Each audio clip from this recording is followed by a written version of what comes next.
জানো যে ঢাকা বিশ্ববিদ্যালয় ভর্তি পরীক্ষায় রিটেন খুব গুরুত্বপূর্ণ একটি অংশ, যেখানে 20 নম্বরের বাংলা এবং 20 নম্বরের ইংরেজি পরীক্ষায় অংশগ্রহণ করতে হয়।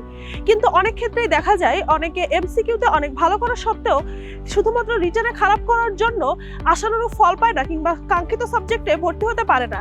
আবার অনেক ক্ষেত্রে দেখা যায় অনেকে রিটেন পরীক্ষা অনেক ভালো দিয়েও কাঙ্ক্ষিত ফলাফল পাচ্ছে না। আমরা সবাই জানি যে রিটেনে ভালো করার একমাত্র উপায় হলো বেশি বেশি প্র্যাকটিস করা, তবে প্র্যাকটিসটি করতে হবে সঠিক পদ্ধতি অনুসরণ করে।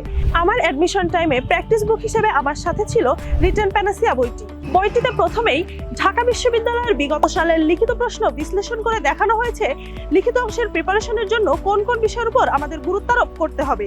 ঠিক তারপরেই রিটেন স্কিল ডেভেলপ করার জন্য কিছু স্ট্র্যাটেজি ব্যাখ্যা করা হয়েছে। এরপরই টেক্সচুয়াল এবং নন টেক্সচুয়াল প্যারাগ্রাফ সংযোজন করে প্যারাগ্রাফ লিখনের উপর একটি কমপ্লিট ধারণা দেওয়া হয়েছে। ঠিক তারপরেই উইথ ক্লু, উইদাউট ক্লু এবং সেন্টেন্স মেকিং নিয়ে আলোচনা করা হয়েছে, যেখান থেকে প্রতি বছর ঢাকা বিশ্ববিদ্যালয় ভর্তি পরীক্ষায় 5 মার্কের প্রশ্ন থাকে।